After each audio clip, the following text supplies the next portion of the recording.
All right, guys, welcome back to another impossible moment. We're excited today to share another school community owner with you guys and pull in her mindset, her ideals, what she's helping people build. This is a particularly exciting one because Dina is helping people learn digital nomad marketing, where basically they can build a whole digital business from wherever they want to be, allowing them to travel, allowing them to network, allowing them to grow and experience life in whichever way they would like. So we're excited to have Dina here today. She's building an awesome community on School. The link is in the description. So if you want to check it out, scroll down to that description, click the link, it'll take you right to her community. And as always, along with what we're doing here for you guys, we have our new free group, the Orion Collective. If you guys ever want to check it out, click the link in that description as well. So without further ado, I want to bring Dina forth to talk about her digital nomad community she's building on School. So Dina, thanks for being here today. No worries. Thanks for having me. I'm really excited to be here. Yeah, so I'm a digital nomad coach. I've been a digital nomad coach for about 10, 11 years now. And I've basically helped people throughout the 10 years go from no idea of what they want to do as a business or an idea of a business. And I help them take actionable steps towards getting their first paying clients and then helping them scale and grow. So then they can have the freedom, the time, the money to go and explore the world or spend more time with their family and friends or just do whatever they want to do with their time. That's awesome. And for people who maybe have never heard that term before, because I'll be honest, it was a new term for me, but one that was really exciting when I realized what it was. What is a digital nomad? So traditionally, a nomad is somebody who doesn't have a home and then just travels, usually by foot through deserts or mountains or wherever. But a nomad these days tends to be somebody who travels the world. I did it for 4 years, 5 years, and I was living out of a suitcase, didn't have a home, and I was just wandering the world, exploring new countries. Now I have a base, but I would still consider myself to be a nomad because I still have the freedom to go and travel whenever I want to travel. I make my own income. I'm responsible for my time, my energy, and the relationships that I make as well. And wherever I am, I can work. So that's what a digital nomad is. And yeah, the digital part is doing it online. So basically, it's somebody who has the freedom. I love how you said it. Basically, you have sovereignty over your own time, your own finances, your own resources, and you can go wherever you like, whenever you want to. And being a digital nomad allows for you to do that. And I think that's something that really appeals to a lot of people these days, because more and more in society, and I think beyond just even Western culture, we are realizing the value of our own time and the value of our own energy. And people are not quite as keen to just sell that for a salary that keeps you confined to one location, quite like they used to be, 150 years ago, how society's traditionally been.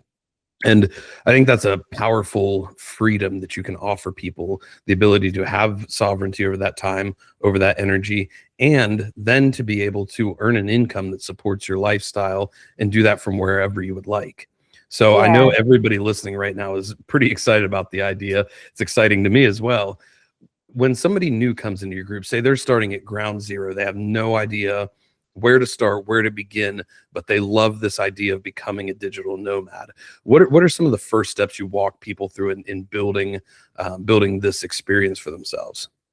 So first of all, you need money. So that would be the direction that I would take people through first, because without money, we live in a world that you will struggle and you won't be able to sustain that lifestyle, and then you'll end up going to get any job that you can get, and just so you can survive. So when I first start talking to people over the phone and through coaching, video, I have a career assessment that I put them through, which is over 100 questions based on their personality, skills, interests, and values. And also just questions about their past working experience and what they're hoping to get in the future. So this is something that you can do while you have a full-time or part-time job. And it basically helps you figure out what would be the right career path for you. And then we have a bespoke coaching session to just validate and confirm everything. And then if you're still unsure, usually by the end of that session, you have a clear idea of what brings your heart joy, and you are able to have a career that you actually love and brings you energy to keep going with it, rather than feeling burnt out or in a job that feels pointless, which you may feel like when you're in your full-time job. So that's kind of the first step. It's usually a career assessment and helping people figure out what they would really enjoy working on. That's awesome. That's really cool. And even for school community owners listening to this, the fact that you have that over 100 question survey to really understand who is joining your group, I think that's really something really powerful we could tap into as school community owners, especially if you're in the style of where you're coaching, or you're not looking to build a group that maybe has 10,000 members right off the bat. You're wanting to help the people who really want to learn your experience and really hone in on them. That's a really powerful way to help that new member feel like, oh, this person is really invested in me. They really care about my success. They really want to learn about me and know who I am, and that I'm not just a number that pops up on a screen. So I think that survey piece is really valuable. That's something I'm definitely gonna keep in mind for my own communities moving forward. Have you ever, because I love that you talk about money, and it's such a fun subject for me, and such a wild one to hear people's views on, because so many people love to stick to that traditional mindset of, oh, you don't need money only brings problems, money doesn't buy happiness. And while it's true that you're not just going to become happy from having money can buy quite a lot of freedom, it can buy quite a lot of time, it can buy quite a lot of resources. So it is a very powerful lever to be able to manipulate. And like you say, you're not really going to be able to be super nomadic if you don't have at least some amount of money that allows you to do so. So have you ever had to have conversations with people in breaking down some traditional concepts or ideas they have about money, or help people work through this idea of, oh, I hate asking people for money, I hate trying to sell stuff to people? Oh, totally. So the first thing that I help them break down is that they have to invest in themselves if they want to succeed.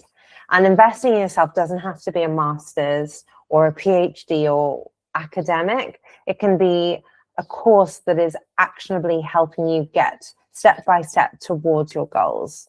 So it's just breaking the society's, I don't know, golden handcuffs that say, go and do a master's, go and do a PhD. It's like, no, there are other courses out there that can actually get you money in 90 days to 180 days. And it can be something that you really enjoy doing. It doesn't have to be difficult or something that is too advanced or too scary, because a master's can be quite scary for some people because it's information overload. So that would be the first thing that I would say, is invest in yourself. And yes, it might cost like 5,000, 10,000, 2,000, but it's worth it if it gives you a return on investment. Mm-hmm. The second thing I would say is asking people for money.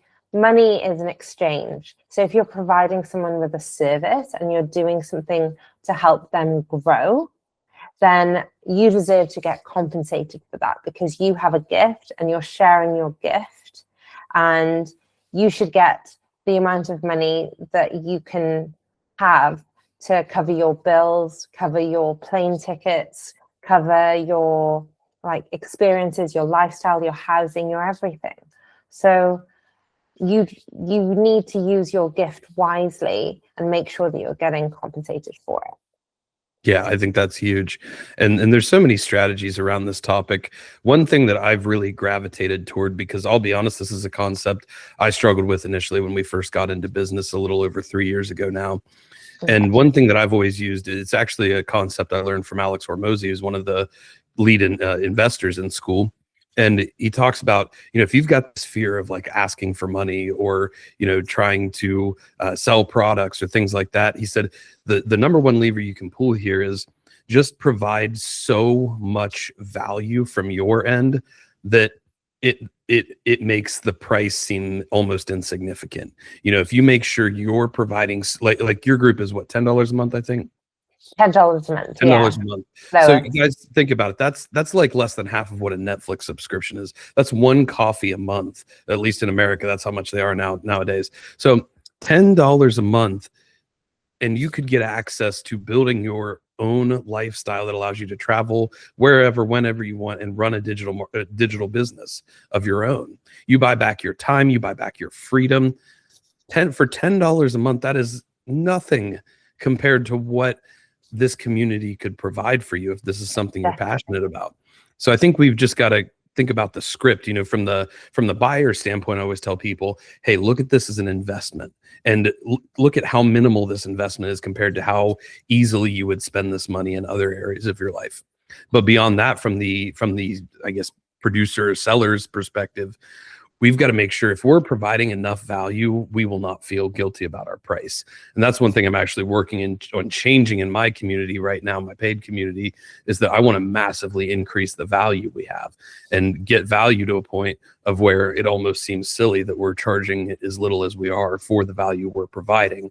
And then you provide that value so much and so repeatedly, and people get to a point where they're like, oh, this person has given me so much, I want to help them out as well. And maybe I'll bring in a new member, or maybe I will share my experience in a testimonial, things like that. Those things start to build, and then you can look at scaling and increasing price and creating tiered structures where maybe you do even more of a private one-on-one for exclusive high-end tickets or things like that. But I think that's just such a huge actionable piece we can focus on, is if you feel guilty about your price, instead of just lowering the price, maybe just look at, can I add even more value than what I'm already adding? I think that's a great place for people to start. Yeah, definitely. It's all about providing value. It's all about making people feel connected and that they've got a friend in you, I think. Especially when you've got low number of members, it's very important to be in their DMs and just show that you're grateful for them being there and ask them for feedback, so then you can improve your group. Yeah, the DMs are huge. That's one thing that changed the game for me when I started leveraging that on school. And it's like, that's what builds a lot of the one-on-one personal connection anyway. And if somebody has an area they're passionate about and they want to build a business around and do digital nomad lifestyle with that, I mean, the whole reason we're here anyway is to share this passion with other people, help provide value to other people. So if that's the main reason we're here anyway, along with making enough money to buy our own time and freedom back, then we want to be able to provide that value. And so I think it's just an easy in for people. So I love that you share some of those ideas.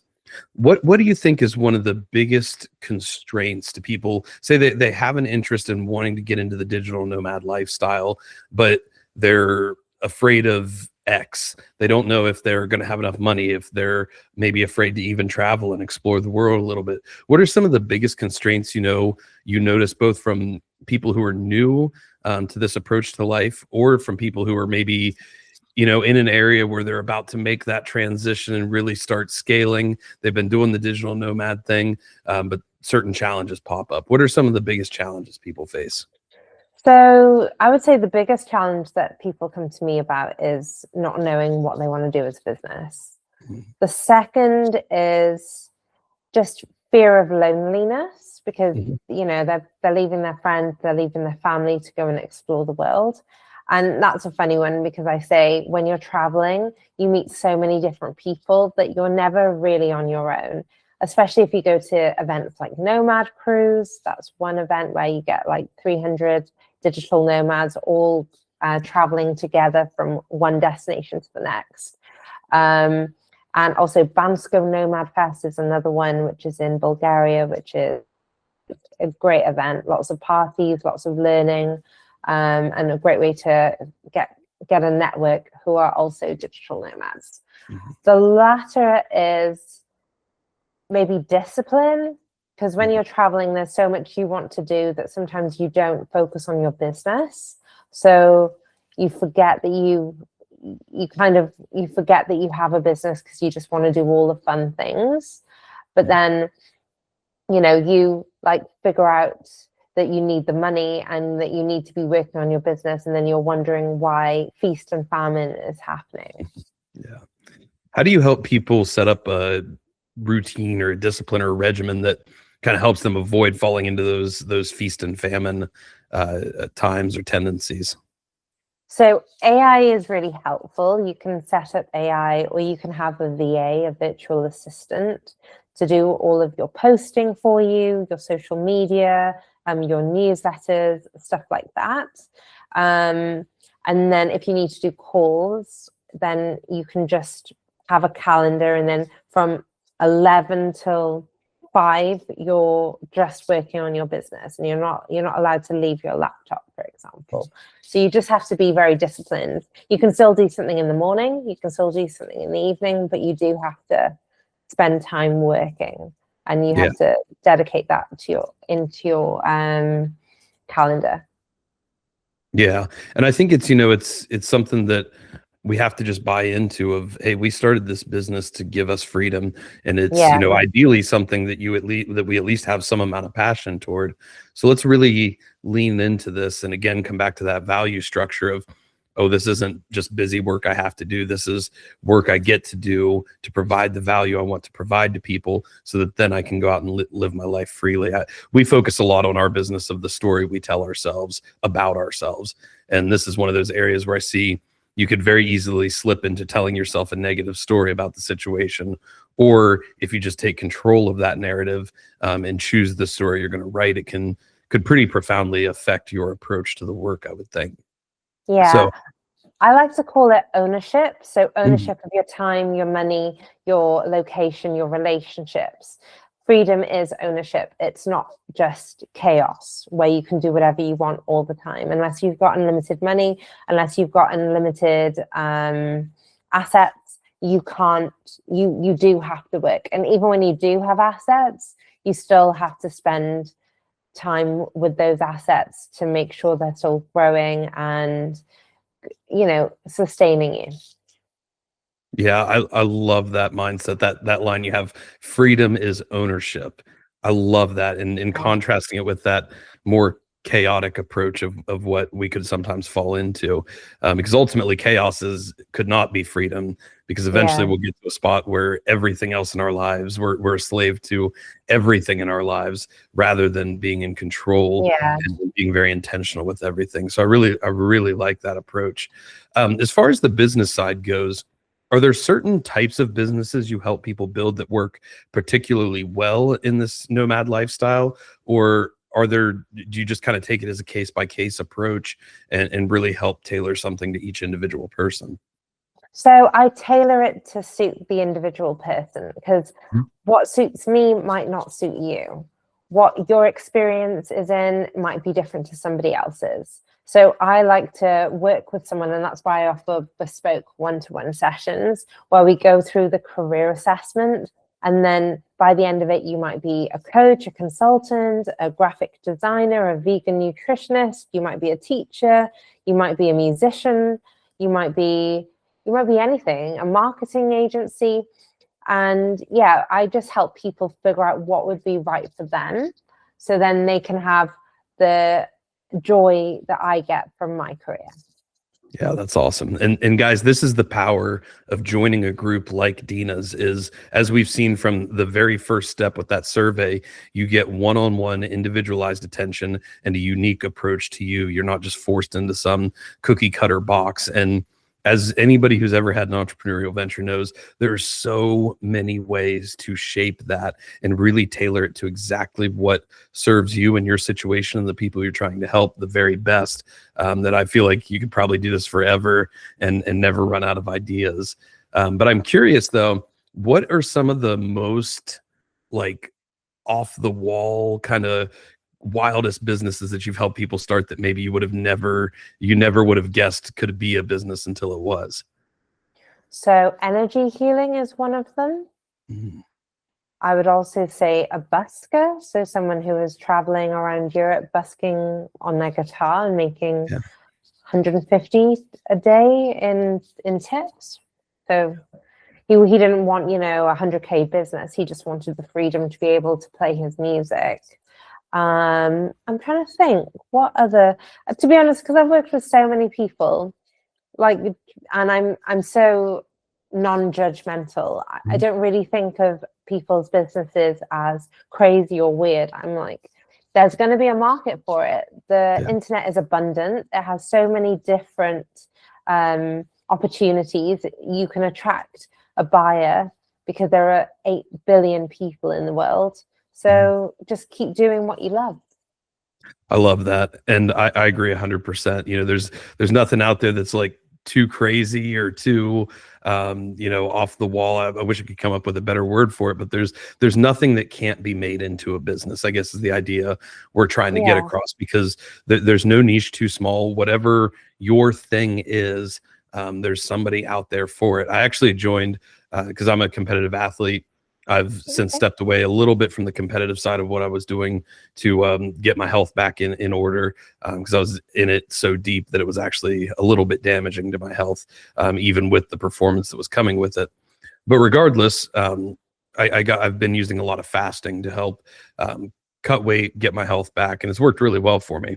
So one of the ladies I connected with on school, she has a fasting group. And so I was like, oh, that's really cool. I jumped into the fasting group, and then I realized it's not just fasting. She teaches people how to do 3 and 6 week fasts.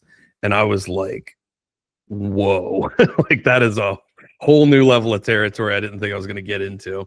I still don't think it's something I'm personally going to pursue.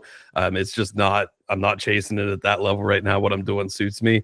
But it was just, that was my eyes being open to something that I never would have guessed existed, yet there's a whole community around it.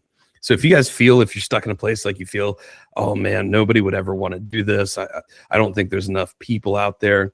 I promise you, there are. And Dina, I'm sure you could reflect that sentiment as well with all the businesses you've helped people build. Yeah, and I have a team that can make sure that you get connected to the right client. So if you wanted marketing support, I know 2 nomads, they live on a boat, and they will make it happen for you. That's a really cool aspect too. I guess you've probably got quite an extensive network built up at this point, where you may be able to refer people to other clients that you've helped start businesses in the past.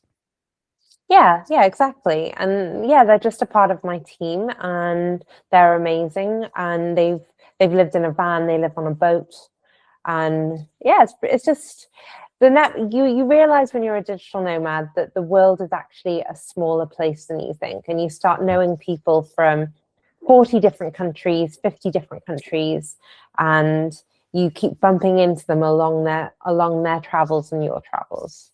Yeah, and I would imagine that has to be a powerful cure to that loneliness you talked about, or the fear of loneliness that people have. Yeah, exactly. It is.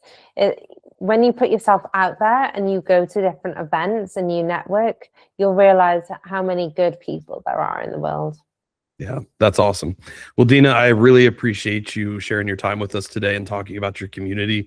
It gets me really fired up because it's one that, again, I wouldn't have considered would be out there, yet it opens up a whole new lifestyle to people, a whole new access to sovereignty over your time, your energy, and your resources. And that's such a powerful thing that people are craving heavily right now. I know my business partner, he loves to travel. He's always traveling. He's in Salt Lake right now. He'll be in Scotland next month.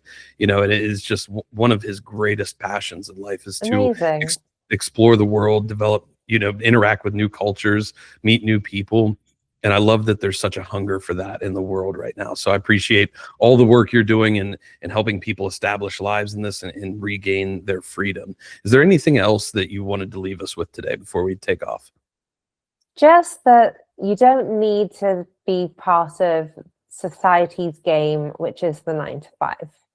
The 9 to 5 is there for people who don't want to think and just want to ask permission. So if you're looking for something a bit bolder and you want to live life with purpose, then consider starting up your own business and have that uncapped earning potential, be in control of your time, and being in control of your location.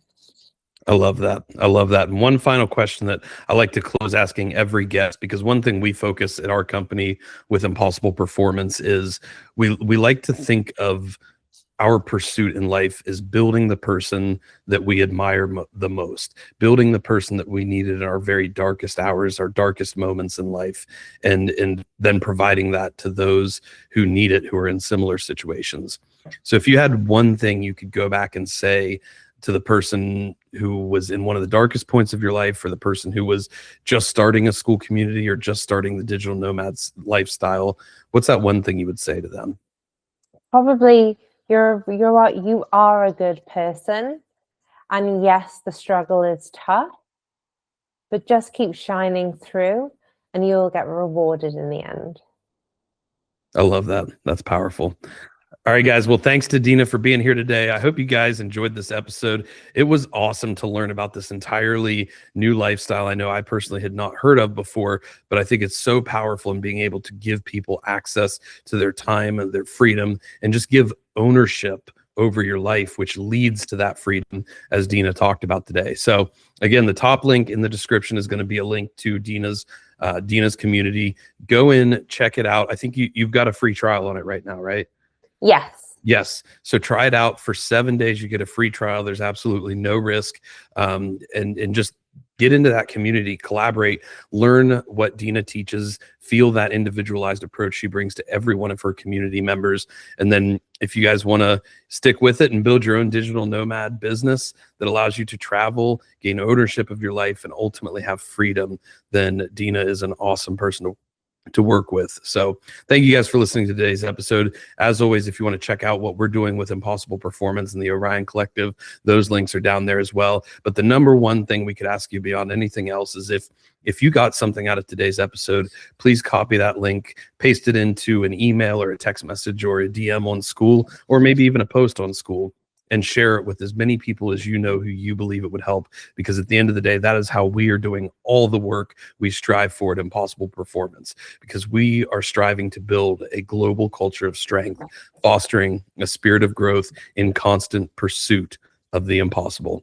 Thank you guys for being here. Thank you, Dina. And as always, be impossible.